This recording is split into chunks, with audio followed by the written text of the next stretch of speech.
A dog refused to leave a newborn stroller, and when doctors checked the baby, they froze. This isn't just a story about loyalty.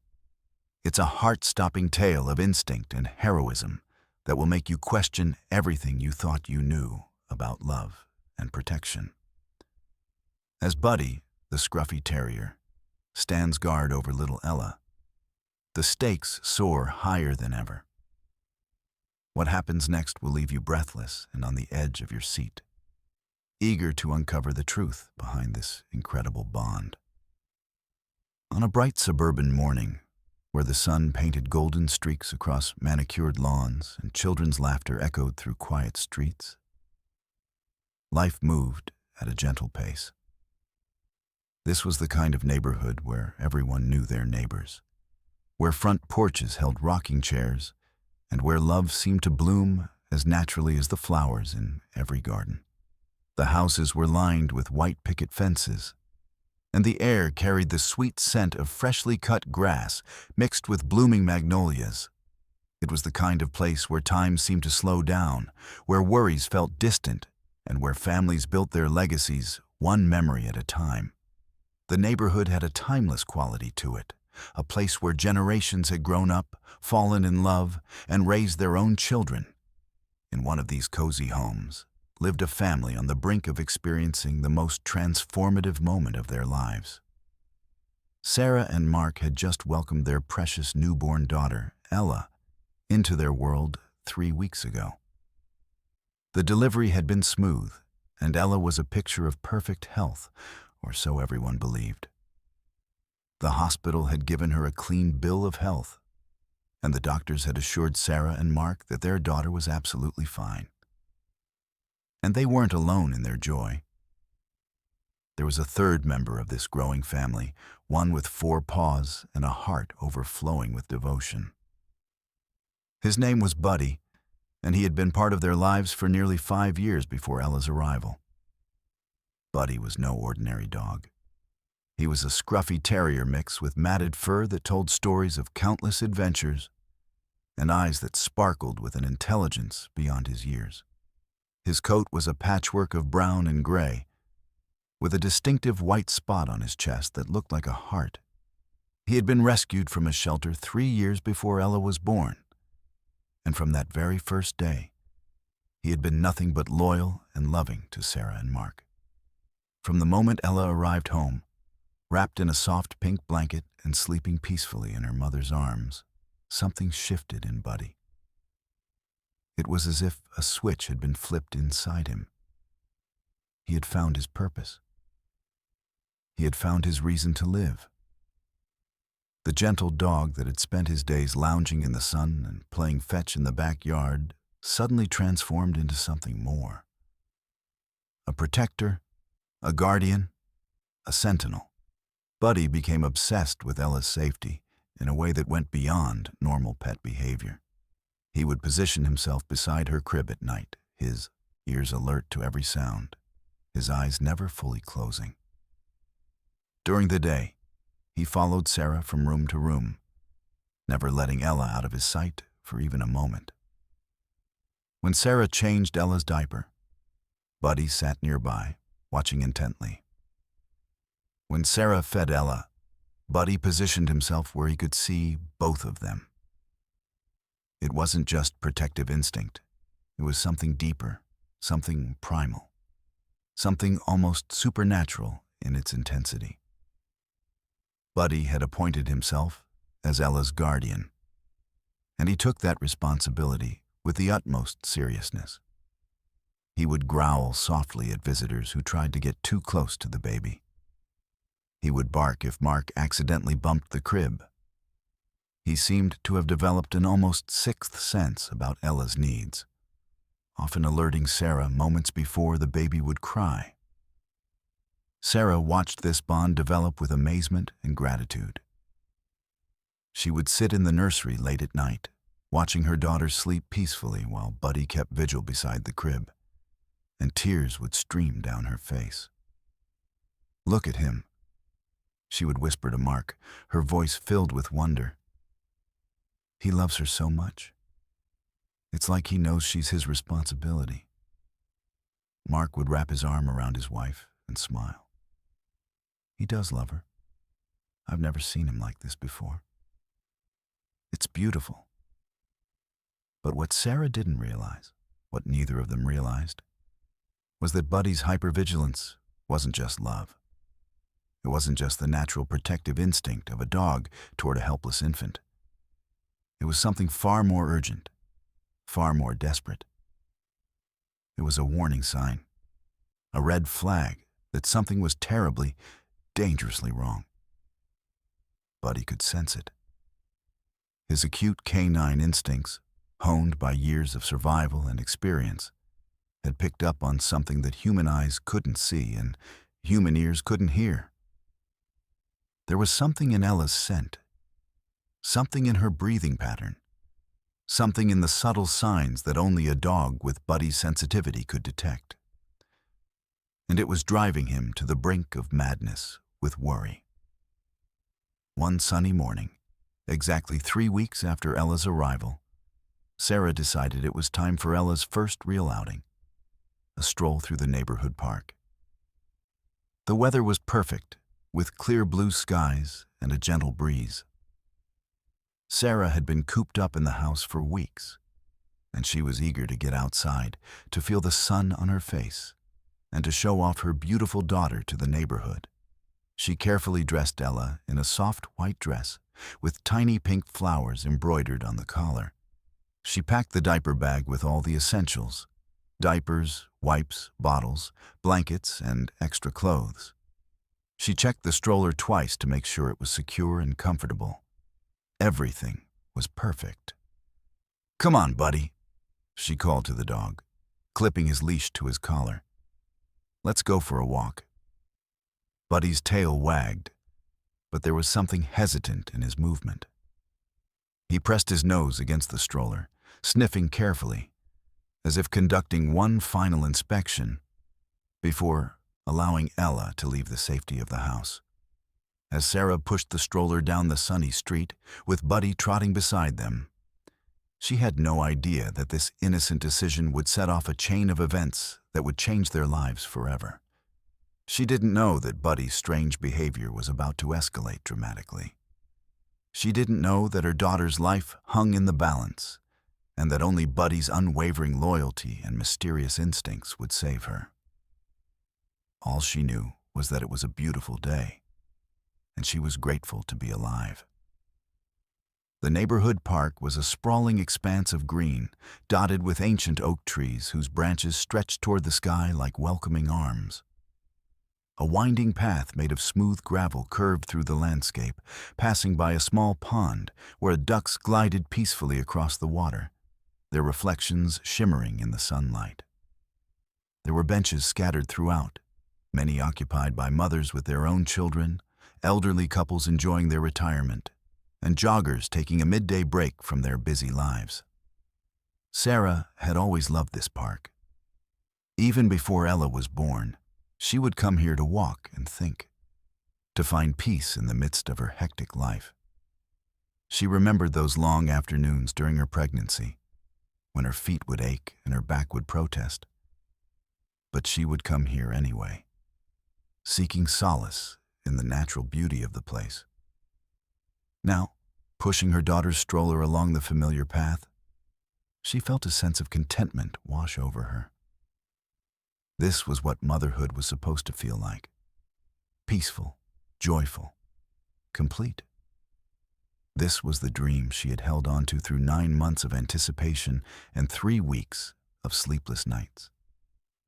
The morning air was crisp and fresh, carrying the scent of blooming flowers and freshly mowed grass.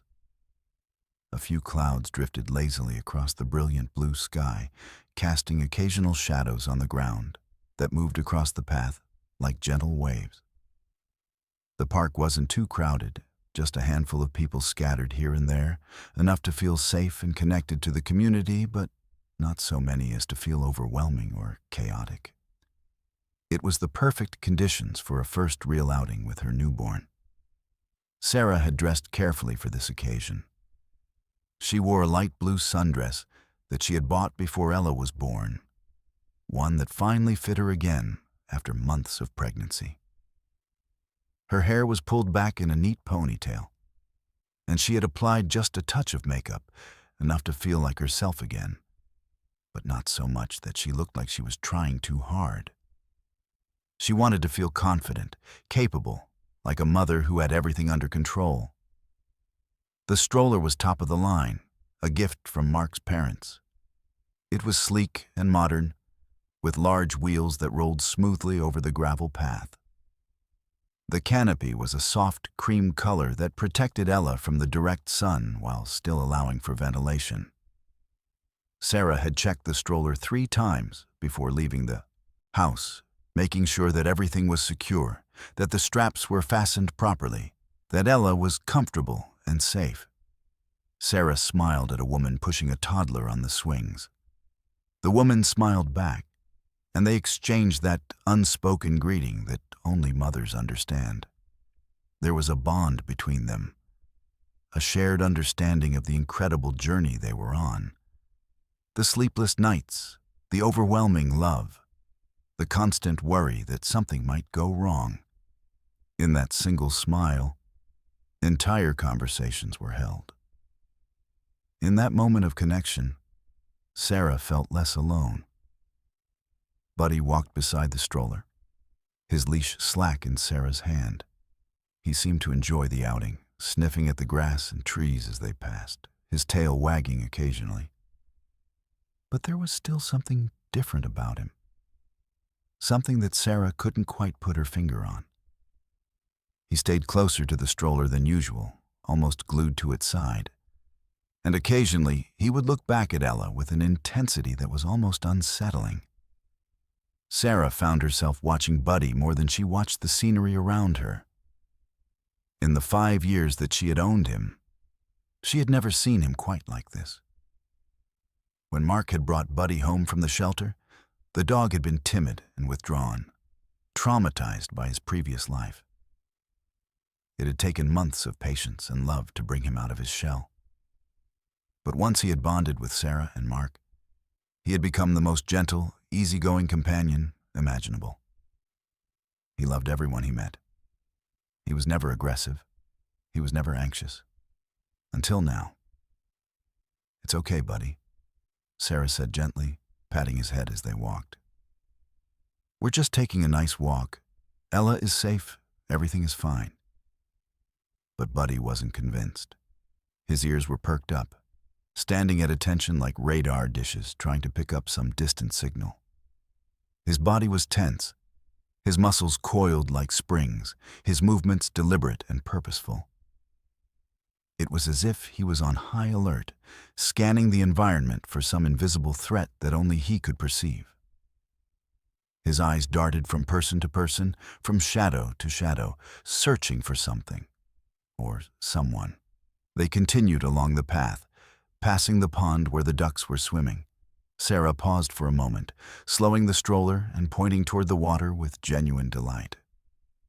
"Look, Ella," she said softly, knowing her daughter couldn't yet understand her words, but speaking to her anyway, the way all new mothers do. "Those are ducks. Aren't they beautiful? See how they glide across the water? That's going to be you one day. Graceful and free." Buddy stood beside the stroller, his eyes fixed on Ella with an intensity that was almost painful to witness. He barely spared a glance at the ducks or the pond, as if they were completely irrelevant to him. His breathing was slightly elevated, coming in short, sharp breaths. Sarah noticed that his paws were trembling ever so slightly, and his jaw was clenched so tightly that the muscles stood out prominently. Sarah felt a flutter of concern in her chest, a small knot of worry that began to tighten.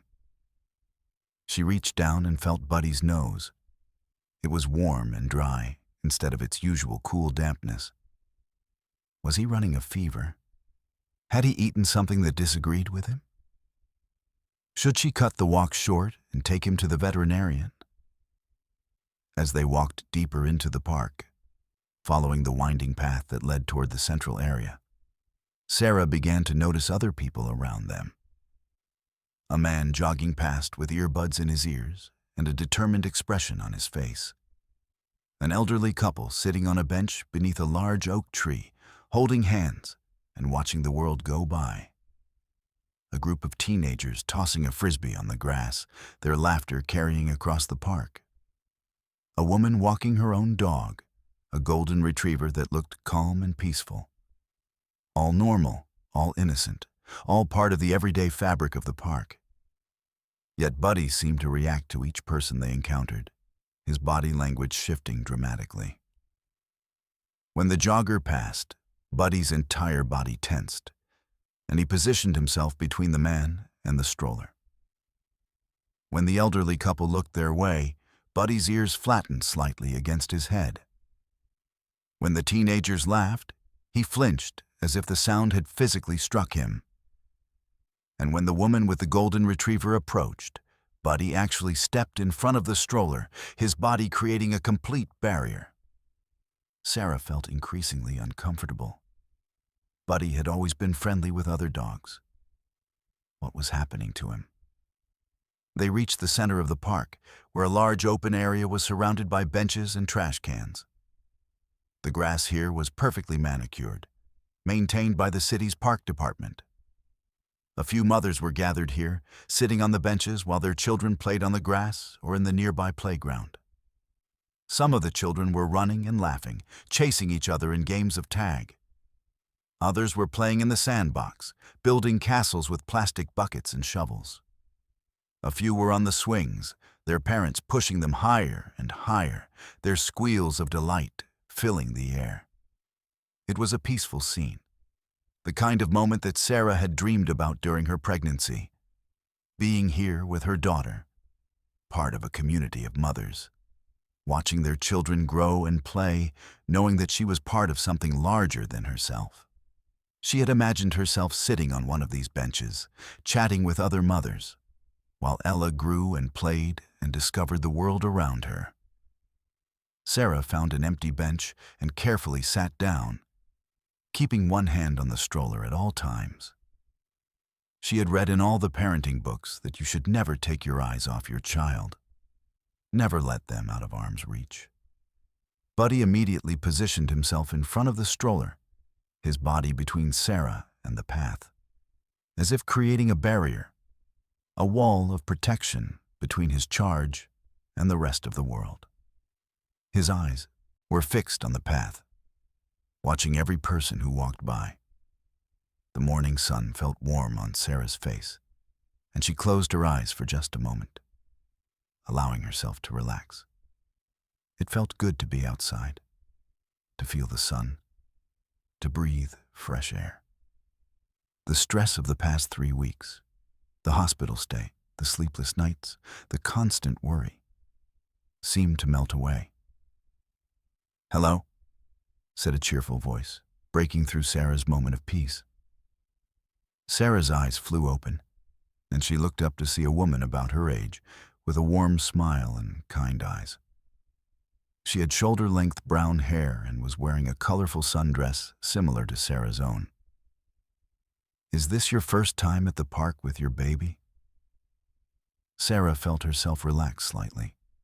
The woman seemed genuinely friendly and welcoming. "Yes, actually," Sarah replied, returning the smile. "We've only been home from the hospital for 3 weeks. I'm Sarah, by the way. This is Ella." "I'm Jennifer," the woman said, sitting down on the bench next to Sarah. "That's my son Tommy, over there on the swings. He's 3 years old." "How old is your daughter?" 3 weeks old. Her name is Ella. This is her first real outing." Jennifer leaned in to look at the stroller, her face full of genuine interest and warmth. She wanted to get a glimpse of the newborn, to coo over her the way all mothers do when they see a new baby. It was a natural impulse, a maternal instinct to celebrate new life. But Buddy immediately let out a low growl. It wasn't aggressive, exactly, but it was definitely a warning, a clear signal that the dog did not want this woman to get any closer to the stroller. The growl was quiet but unmistakable, a sound that seemed to come from deep within Buddy's chest. Jennifer pulled back quickly, her face registering surprise and hurt. "Oh, I'm sorry," she said, straightening up and moving away from the stroller. "I didn't mean to." "I'm so sorry," Sarah said, her face flushing with embarrassment and shame. She felt her cheeks burning, felt the eyes of other mothers turning toward them. This was mortifying. Buddy had never been rude to anyone before. He's usually so friendly. I don't know what's gotten into him today. He's never acted like this. Jennifer smiled understandingly, though there was a hint of hurt in her eyes. "Don't worry about it. Dogs can be protective of babies. It's actually kind of sweet. My sister's dog was the same way when she brought her baby home. It passes." But as Jennifer walked away to check on her son, calling out to him on the swings, Sarah felt that flutter of concern grow into something more substantial. It was no longer a small knot of worry. It was becoming a full-fledged sense of unease that she couldn't quite explain or rationalize away. Buddy's behavior was becoming increasingly strange and increasingly alarming. His eyes were fixed on Ella with an intensity that bordered on obsession. His breathing was becoming more rapid and more shallow. And every time someone walked past them, his entire body would stiffen as if preparing for battle. Sarah found herself unable to relax. She sat on the bench, her hand never leaving the stroller, watching the other mothers and children with a mixture of envy and concern. They all seemed so calm, so confident, so at ease with their children. Why couldn't she feel that way? Why did she have this nagging sense that something was terribly wrong? Minutes passed, then 30 minutes, then an hour. The sun climbed higher in the sky, and the park began to fill with more people. More mothers arrived with their children, more joggers passed by, more families came to enjoy the beautiful day. The peaceful sanctuary had become busier, more crowded, more chaotic. And Buddy's agitation seemed to grow with each passing minute. His panting became more pronounced, his eyes became wilder, his body became more tense. It was as if he was reaching some kind of breaking point, as if he couldn't contain whatever internal pressure was building up inside him. Sarah decided that they should head home soon. Something was clearly wrong with Buddy, and she needed to get him and Ella back to the safety and comfort of their home. Then, without any warning, without any preamble, Buddy did something that would change everything. He grabbed the stroller handle with his teeth and began pulling it, forcefully and insistently, back toward the path that led out of the park. His movements were desperate and frantic, as if he was trying to drag both Sarah and Ella away from some invisible danger that only he could perceive. His eyes were wild, almost crazed, filled with a fear and urgency that was impossible to ignore. Every muscle in his body strained with effort. Every ounce of his strength was devoted to this single purpose: getting Ella away from the park. "Buddy, what are you doing?" Sarah exclaimed, jumping to her feet in shock and alarm. "Stop it! Let go! You're going to hurt the stroller!" But Buddy wouldn't stop. He pulled harder, his entire body straining with effort. His eyes were locked on Sarah's, and in those eyes was a plea, a desperate, urgent plea that seemed to say with perfect clarity, "We need to leave. Now. This very second. Something is wrong. Something is terribly, dangerously wrong, and we don't have time to waste." Sarah's heart began to race. She had never seen Buddy behave this way before, not in all the 5 years she had owned him. What was happening? Was he having a seizure? Was he having some kind of mental breakdown? Had he eaten something poisonous? Was he dying? The fear in his eyes was so profound, so absolute, that it began to infect her own emotions. She could feel her own heart rate accelerating, could feel adrenaline flooding through her system. Buddy was trying to tell her something. She didn't know what it was, but she knew with absolute certainty that he was trying to communicate something of vital importance. Other people in the park were beginning to notice the commotion. Man jogging past slowed down, concerned about the distressed dog. A mother nearby was watching with alarm, pulling her own child closer to her. The teenagers with the frisbee had stopped playing and were staring. The peaceful moment had shattered like glass, replaced by confusion and worry and a growing sense of dread. Sarah made a quick decision. Whatever was wrong with Buddy, whatever was driving him to this extreme behavior, she needed to trust him. She needed to honor that bond between them, that unspoken understanding that had developed over 5 years of companionship. She grabbed the stroller firmly and began walking briskly back toward the path that led out of the park. Buddy pulling ahead of her, still desperate to get away from this place. As they hurried through the gates and back onto the residential street, the peaceful park disappearing behind them, Sarah's mind was racing with 1,000 different thoughts and fears. She needed to call the veterinarian immediately. Buddy was clearly ill or distressed about something.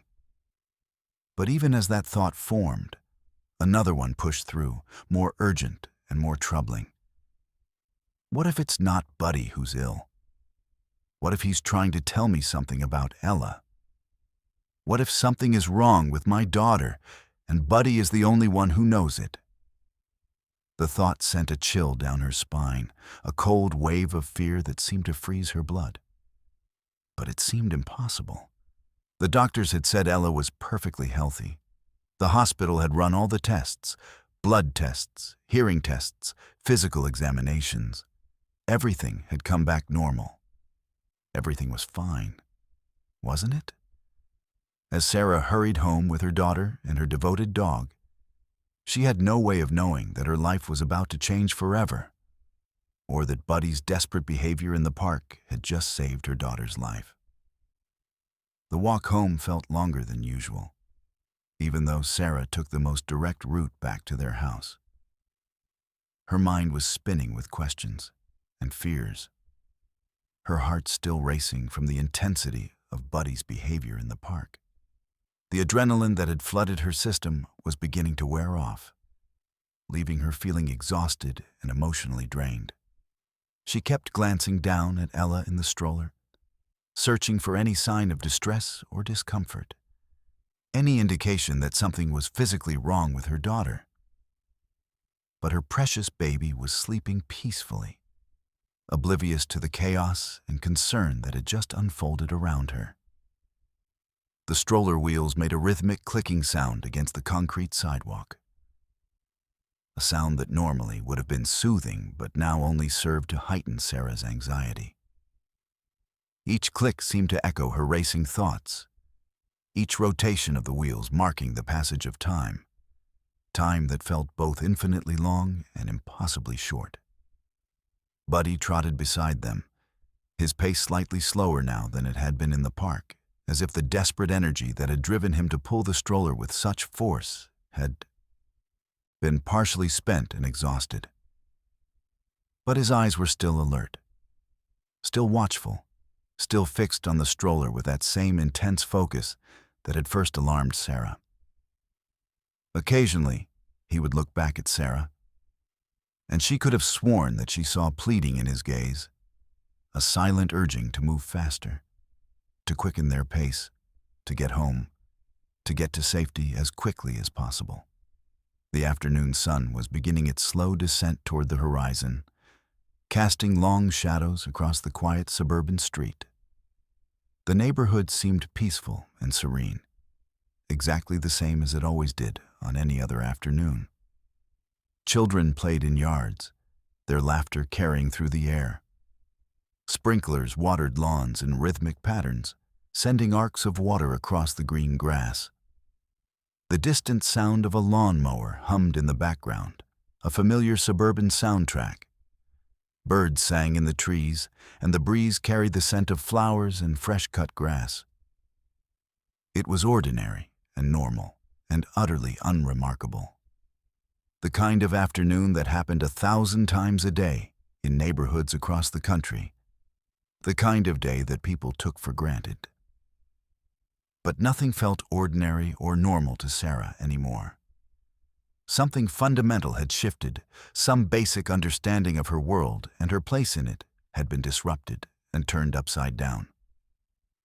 Buddy knew something. She was absolutely certain of it now, with a certainty that went beyond logic or reason. The question that now consumed her was, what exactly did he know? What was this invisible threat that only he could perceive? When they finally reached home, Sarah quickly ushered Buddy and the stroller inside, closing the door behind them with perhaps more force than necessary.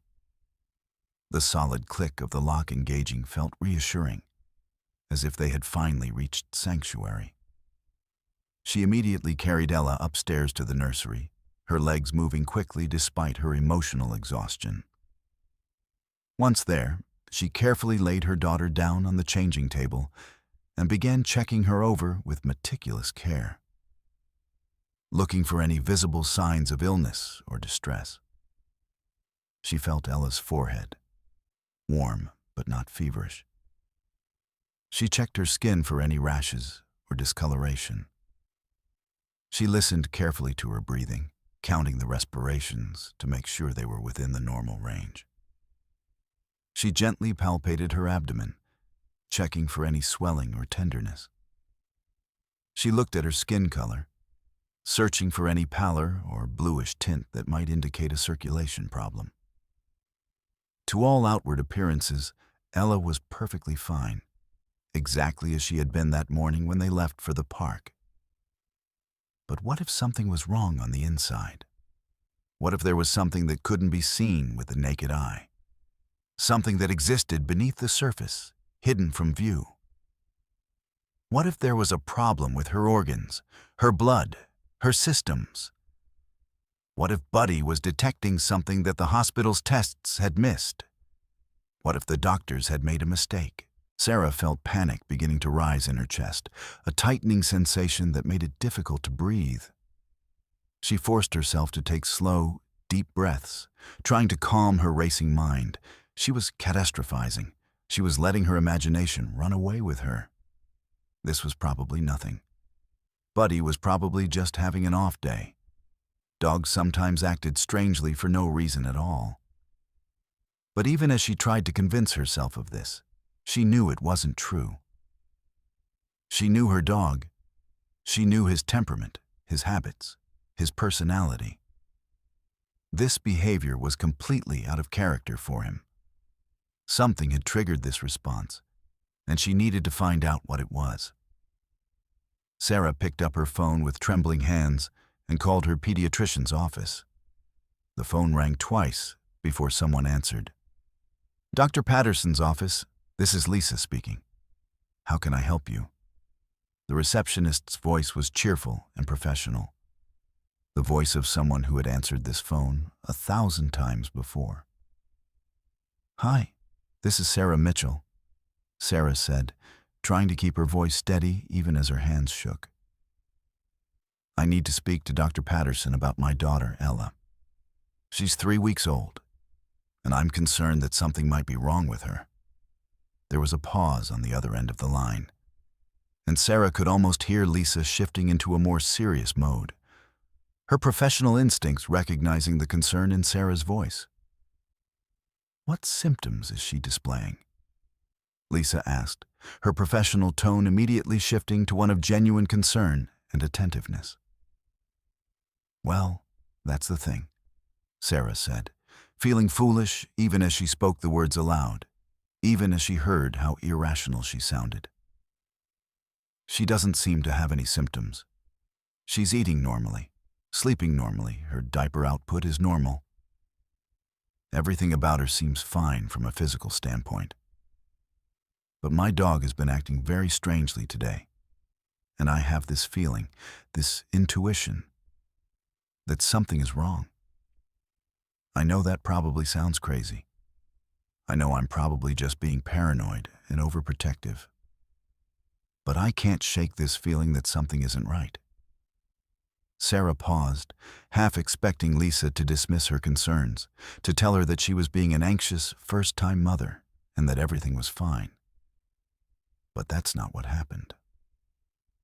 "It doesn't sound crazy at all," Lisa said, her voice warm and reassuring. "Animals often sense things that we humans can't perceive. They pick up on subtle changes in body chemistry, scent, and behavior that are beyond our ability to detect consciously. Dr. Patterson actually had a patient once whose cat wouldn't leave her side, and it turned out she had undiagnosed diabetes. Dr. Patterson has a lot of respect for animal intuition. She had a cancellation this afternoon. Can you bring Ella in at 3 o'clock? That would give us time to do a thorough examination." Sarah glanced at the clock on the wall. It was 1:45 p.m. She had just over an hour to get Ella ready and get to the doctor's office across town. "Yes, absolutely," Sarah said, relief flooding through her. "We'll be there. Thank you so much." She hung up the phone and took a deep breath, trying to center herself. She was probably overreacting. This was probably nothing. But she would feel so much better, so much more at ease, once Dr. Patterson had examined Ella thoroughly and confirmed that everything was fine.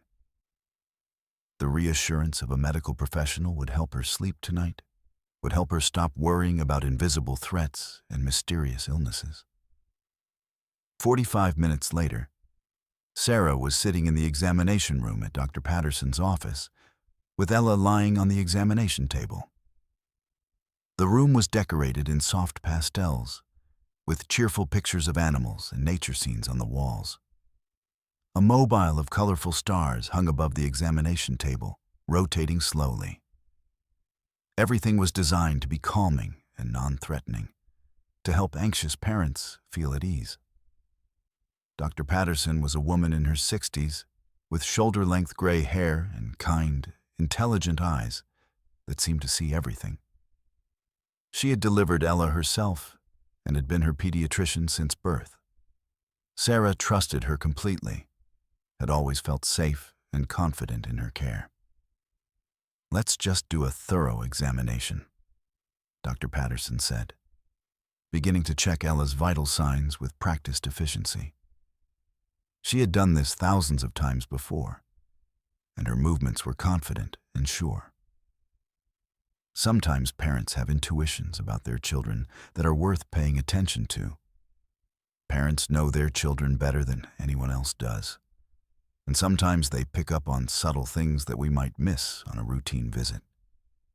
As Dr. Patterson worked, Sarah found herself holding her breath, her lungs seeming to freeze in her chest. She watched every movement, every expression on the doctor's face, searching desperately for any sign of concern or alarm, any indication that Dr. Patterson had found something wrong. Dr. Patterson checked Ella's heart rate with her stethoscope, listening carefully for several long seconds. She checked her breathing, counting the respirations and listening to the sounds of air moving through her lungs.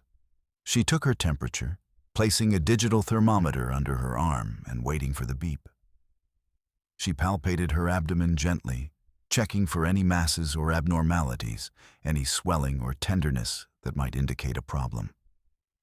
She looked in her ears with an otoscope, checking for any signs of infection. She looked in her throat, checking her tonsils in the back of her mouth. She examined her eyes, checking the pupils and the retinas. She tested her reflexes with a small rubber hammer, watching how her tiny limbs responded to the stimulus.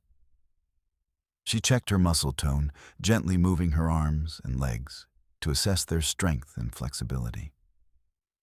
Everything seemed normal, exactly as it should be for a 3-week-old infant. But then Dr. Patterson paused. She was listening to Ella's heart with her stethoscope again, her head tilted slightly to one side as she concentrated intently on what she was hearing. Her expression had changed subtly, almost imperceptibly. It was just a slight tightening around her eyes, a barely perceptible frown that appeared at the corners of her mouth. But Sarah caught it immediately. She had been watching the doctor so carefully, so intently, that she noticed every micro-expression, every tiny shift in her demeanor. "What is it?" Sarah asked, her voice barely above a whisper, feeling as though her heart had stopped beating in her chest. "What's wrong? Is something wrong with her heart?" Dr. Patterson removed the stethoscope from her ears slowly and looked at Sarah with a serious expression.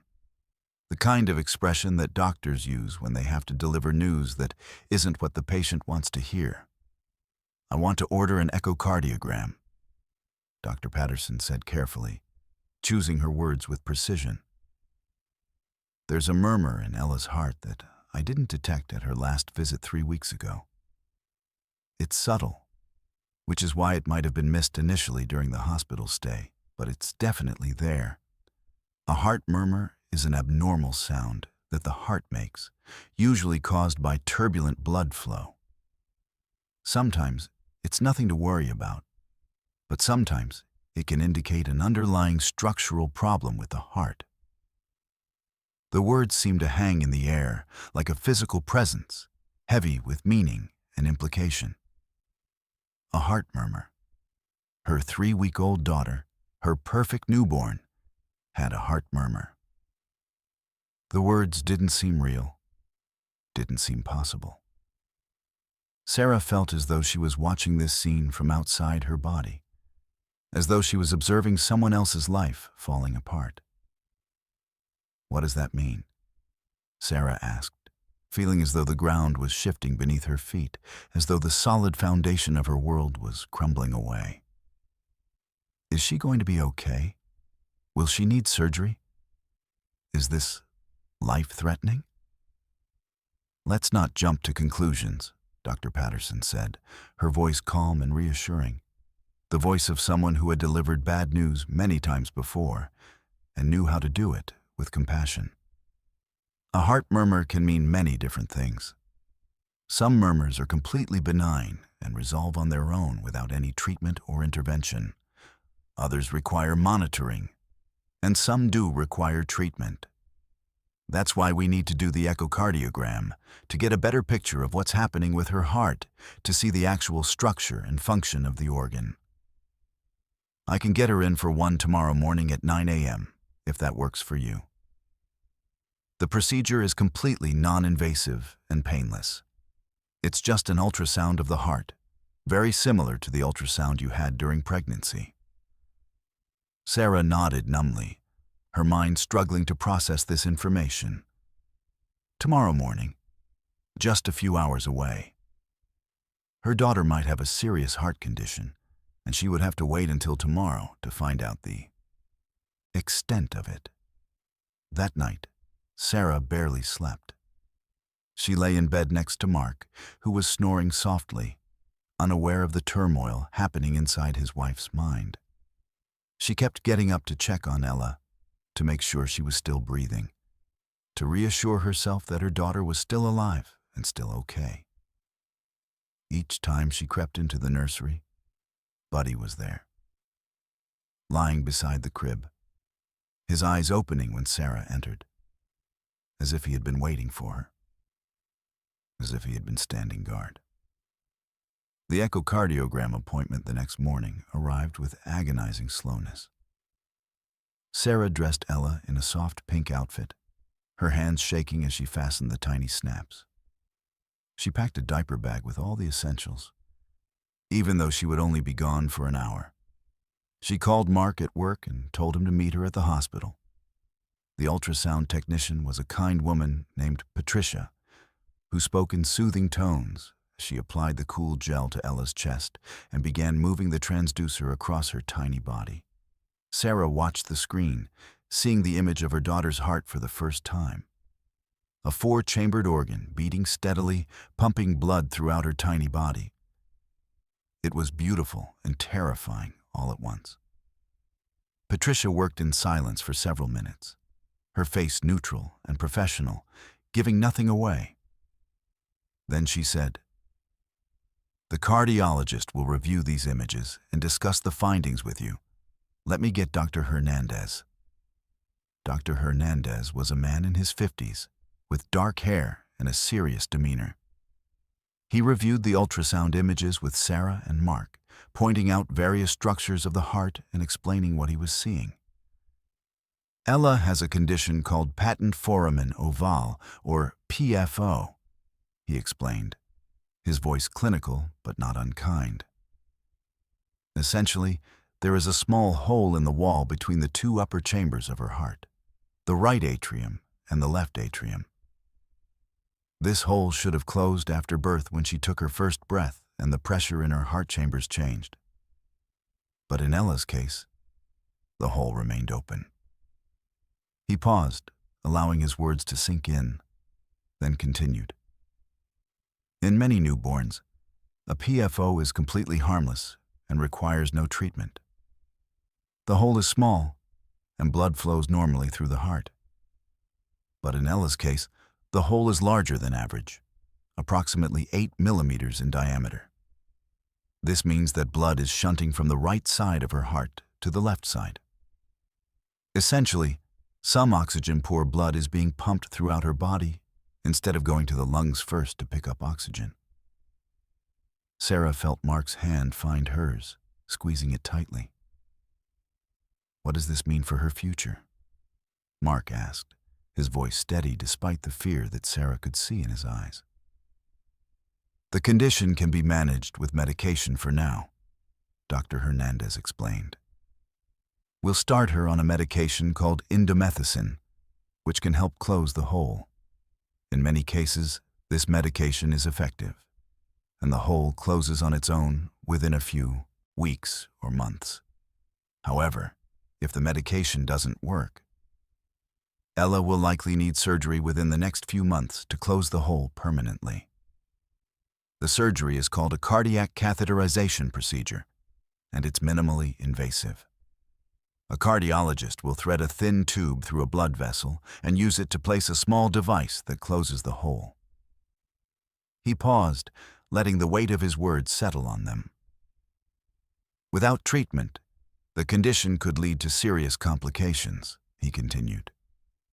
"Over time, the extra strain on her heart could lead to heart failure. The mixing of oxygen-poor and oxygen-rich blood could lead to reduced oxygen levels in her body, which could affect her development and her quality of life. In some cases, it can even lead to stroke. But caught early, as we have caught it, the prognosis is very good.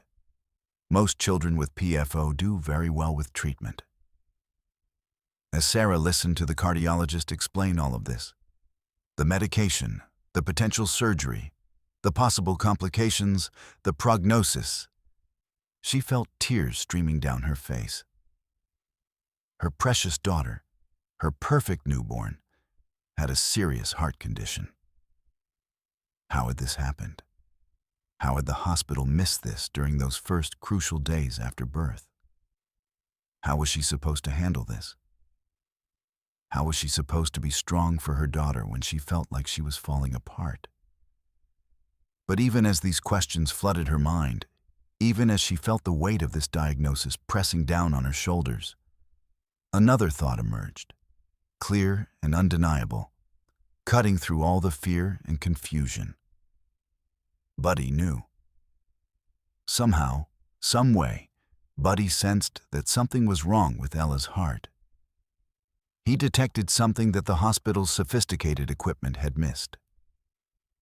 He was trying to get her away from the park, trying to get her to safety, trying to get her to medical help. He was trying to save her life. That evening, after Ella had been fed and changed and put to bed, after Mark had gone to work to take care of some urgent business matters, Sarah sat in her living room with Buddy's head resting on her lap.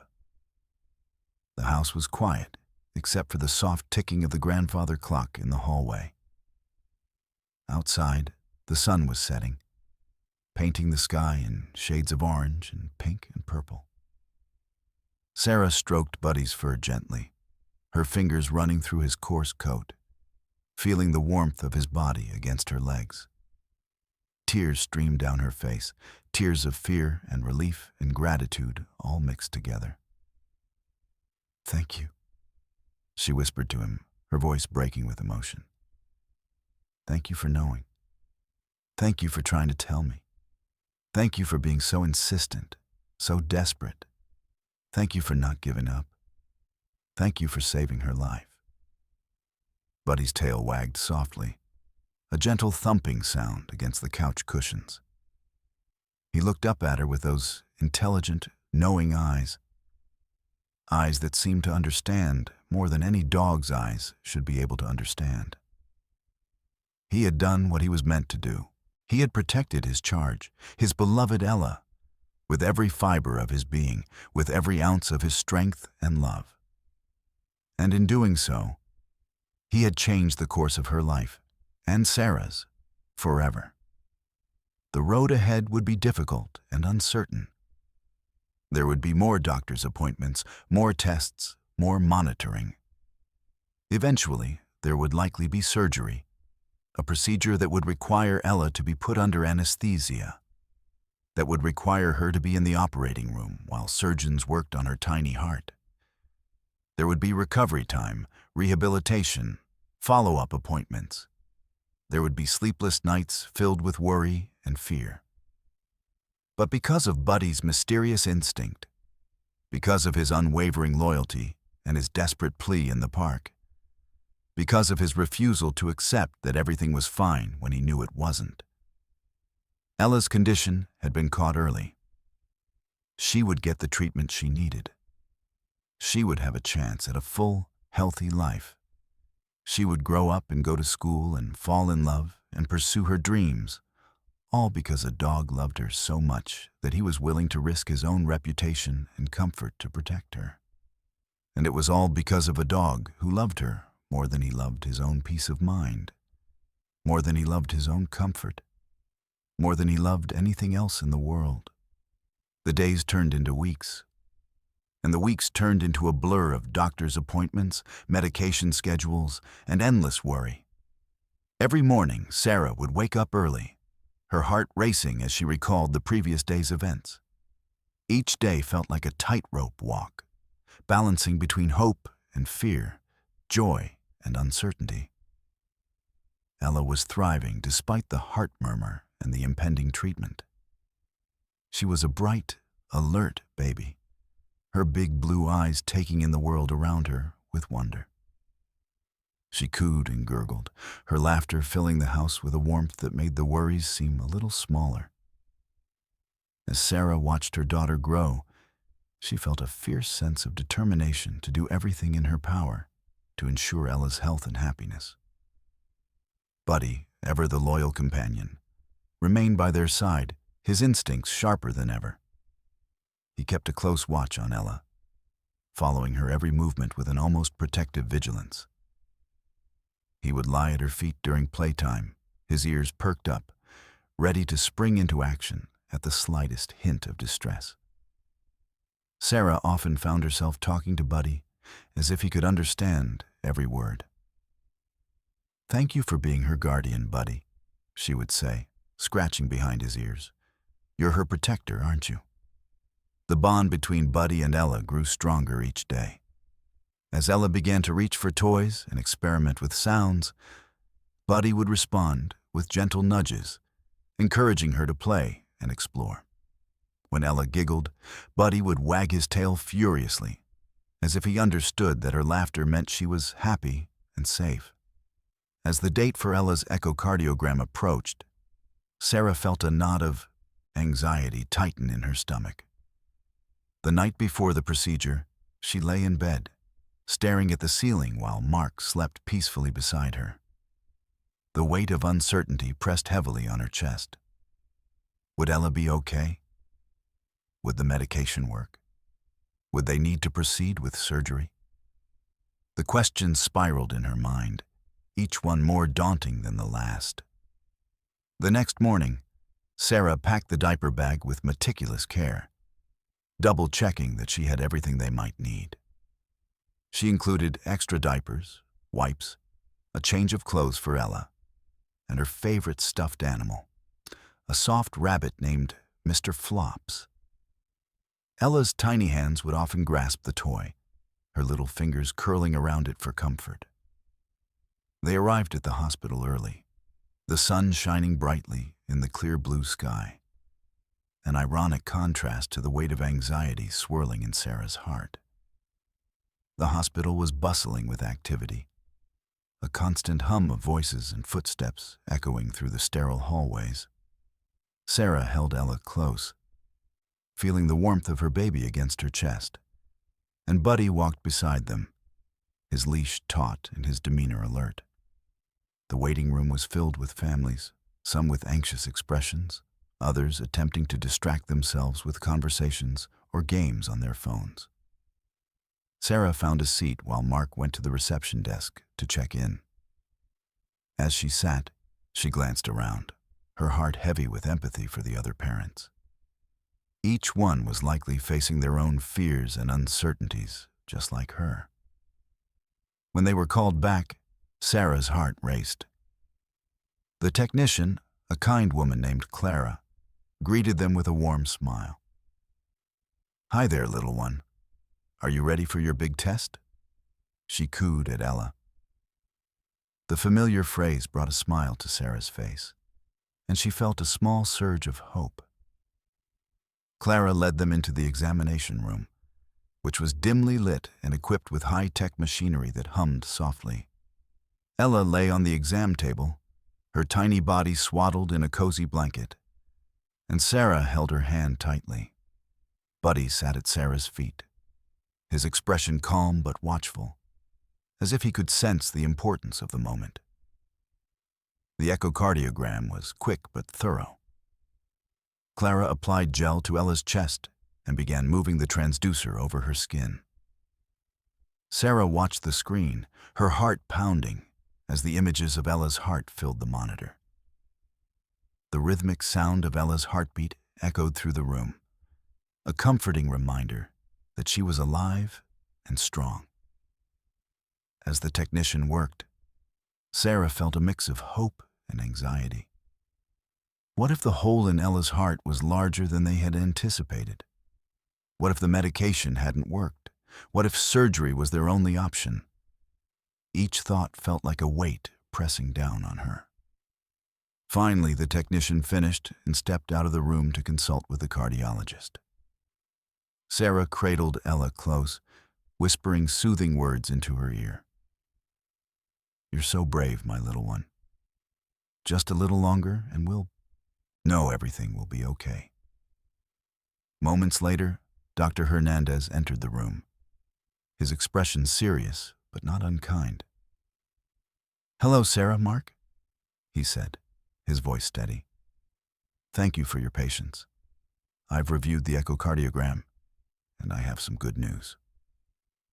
Sarah felt her breath catch in her throat, and she exchanged a quick glance with Mark, their eyes filled with a mix of hope and trepidation. Ella's PFO is indeed present, but it appears to be smaller than we initially thought. And for now, it's not causing any significant problems. The medication has helped, and we will continue to monitor her closely. For the time being, we will not need to proceed with surgery. Relief flooded through Sarah, a wave of gratitude washing over her as tears of relief filled her eyes. She looked down at Ella, who was cooing softly, her bright eyes sparkling. "Thank you," Sarah whispered, her voice choked with emotion. "Thank you so much, Doctor." Dr. Hernandez smiled reassuringly. "We'll schedule regular follow-ups to ensure everything is moving in the right direction. I want you to continue observing her closely, but for now, you can breathe a little easier." As they left the hospital that day, Sarah felt lighter than she had in weeks. The sun shone brightly, illuminating the world around them, and she inhaled deeply, savoring the fresh air. Ella was in her arms, safe and sound, and Buddy trotted alongside them, his tail wagging with joy. "See, Buddy?" Sarah said, bending down to scratch behind his ears. "We did it. You helped us get through this. You were right all along." Buddy tilted his head, as if he understood every word. Sarah laughed, feeling a surge of affection for her loyal companion. "You're a good boy. You'll always be Ella's protector, won't you?" As they walked home, Sarah felt a renewed sense of purpose. The road ahead was still uncertain, but she would face it head-on, filled with love for her daughter and gratitude for the bond that connected them all. She would be the best mother she could be, and with Buddy by their side, they would navigate whatever challenges lay ahead together. In the weeks that followed, Sarah settled into a routine of monitoring Ella's health while continuing to introduce her to the joys of life. She took Ella to the park, where Buddy would romp and play, and Ella would gaze wide-eyed at the trees, the flowers, and the bright blue sky above. They attended playgroups with other mothers, bonding over shared experiences and advice. And Sarah felt a sense of community that had been missing before. Buddy was a constant presence, always alert, always protective. He became known among the other mothers as the watchdog of the group, always keeping an eye on Ella while she played. Sarah often caught him glancing at Ella, his eyes filled with love and devotion, and it warmed her heart. As the seasons changed, so did their lives. Ella grew stronger, reaching milestones with each passing month. She learned to crawl, then to walk, her laughter ringing out like music. Buddy remained her loyal companion, always by her side, always ready to comfort her when she stumbled or fell. The bond between them deepened, a connection that transcended words. One chilly autumn afternoon, Sarah took Ella and Buddy to the park for a picnic. They spread a blanket on the grass and laid out sandwiches, fruit, and snacks. Ella sat on the blanket, her hands covered in crumbs as she tasted her first pieces of apple. "Look, Buddy," Sarah said, laughing as Ella giggled at the dog. "Ella is sharing her lunch with you." Buddy wagged his tail and leaned closer, his eyes sparkling with excitement. Ella reached out, offering him a piece of her snack, and Buddy gently took it from her hand with a soft mouth, his eyes filled with adoration. As Sarah watched the two of them together, a wave of happiness washed over her. She felt a deep sense of gratitude for the journey they had taken together, the challenges they had faced, the fears they had overcome, and the love that had grown between them all. "Here's to many more picnics and adventures, my little family," Sarah said, raising her juice box in a toast. Ella clapped her hands, and Buddy barked in agreement, his tail wagging furiously.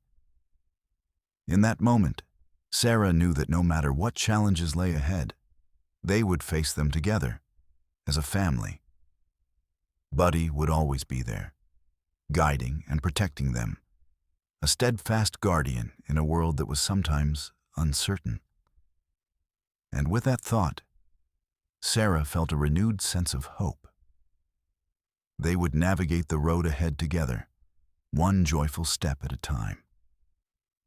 As the autumn leaves began to fall and the air turned crisp, Sarah found herself settling into a new rhythm of life. The routine of daily activities with Ella and Buddy brought comfort and stability, and she cherished the moments they shared as a family.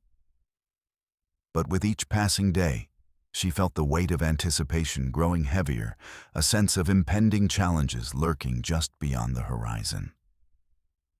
Ella continued to flourish, her vibrant personality shining through. She was now a curious toddler, exploring her surroundings with wide-eyed wonder.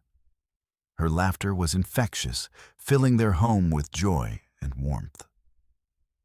Buddy remained her constant companion, always at her side, ready to protect and comfort her. Their bond deepened with every shared adventure, whether it was playing in the backyard, going for walks in the neighborhood or visiting the park. However, Sarah was acutely aware that Ella's heart condition still loomed over their lives, like a shadow. They had regular checkups with Dr. Hernandez, and while each appointment brought reassurance, the uncertainty of the future lingered in the back of her mind. Would Ella need surgery? Would she face complications as she grew? The questions never fully left her, but Sarah learned to compartmentalize her worries, focusing instead on the joy of the present. One chilly Saturday morning, Sarah decided it was time to host a small gathering for other parents in the neighborhood. She wanted to create a supportive space where they could share experiences, advice, and laughter. She sent out invitations to a few friends and their children, excited at the prospect of connecting with other families. As the day approached, Sarah busied herself with preparations.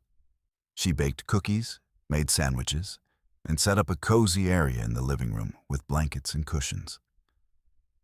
Buddy watched her with curiosity, his head tilting as she arranged toys and snacks. He seemed to sense the excitement in the air, his tail wagging as he helped clean up any crumbs that fell to the floor. Finally, the day arrived, and the house filled with laughter and chatter as friends began to arrive. Children ran in and out, their voices echoing through the hallways, while parents mingled and exchanged stories. Sarah found herself in a lively conversation with Jennifer, the mother from the park who had brought her son Tommy along. "I was so worried about Tommy's speech development," Jennifer said, her voice filled with a mix of concern and relief. "But he's finally starting to talk more. I guess we just needed to give him time." "I know how that feels," Sarah replied, nodding empathetically.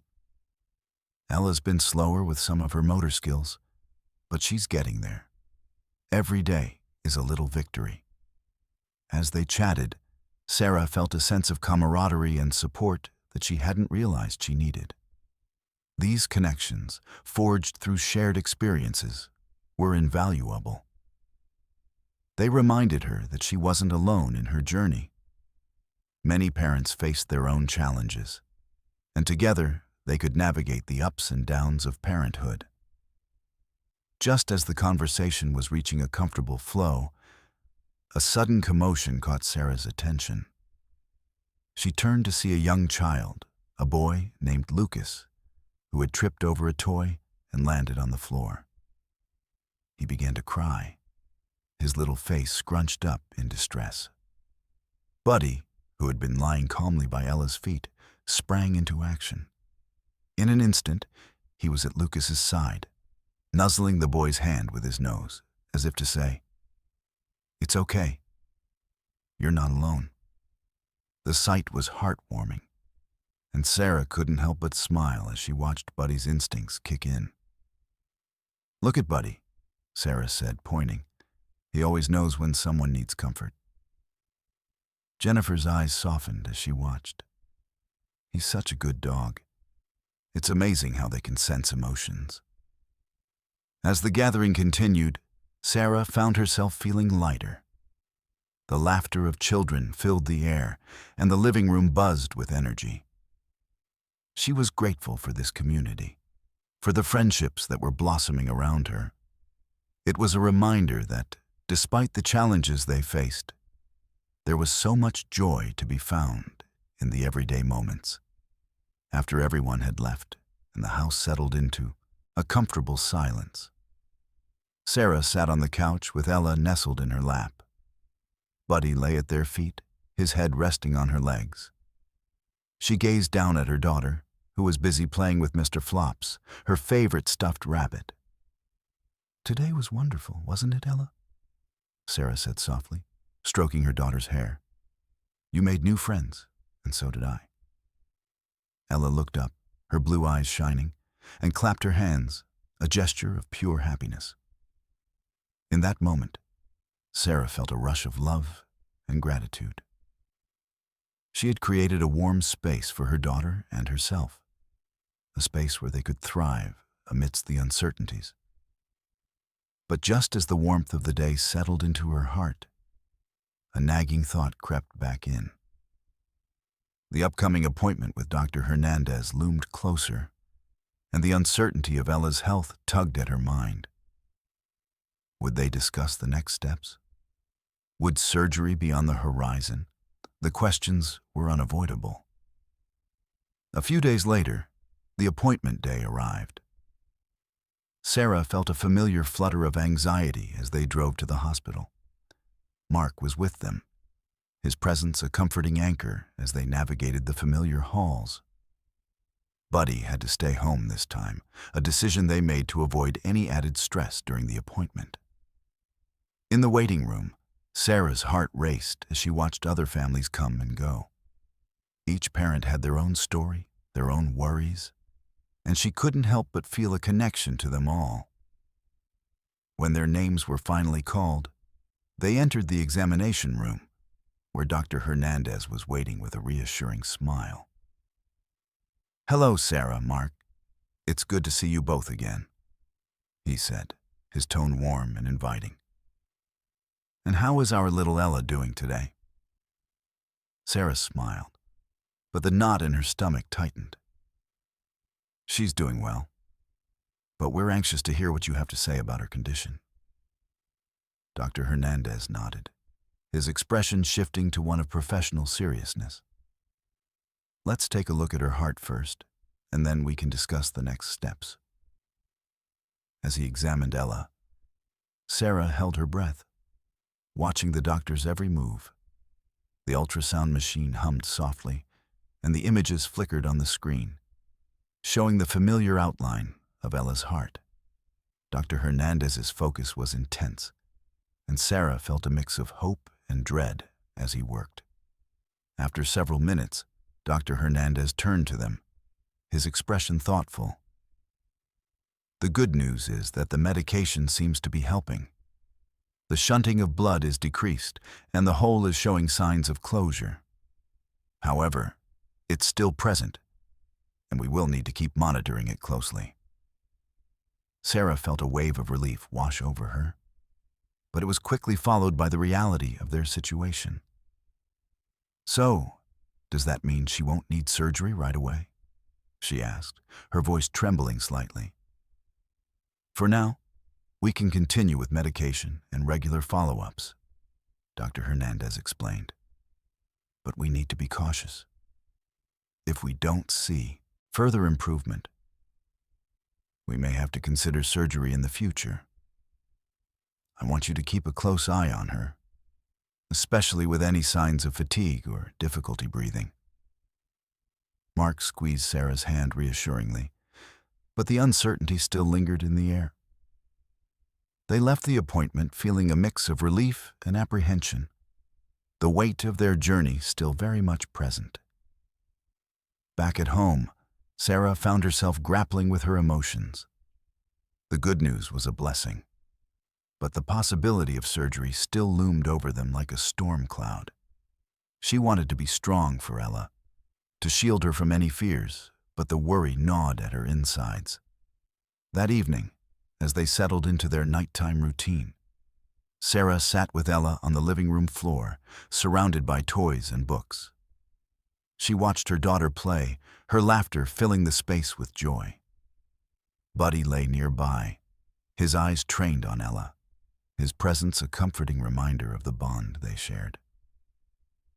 "Look, Ella, it's time to read our bedtime story," Sarah said, picking up a colorful picture book.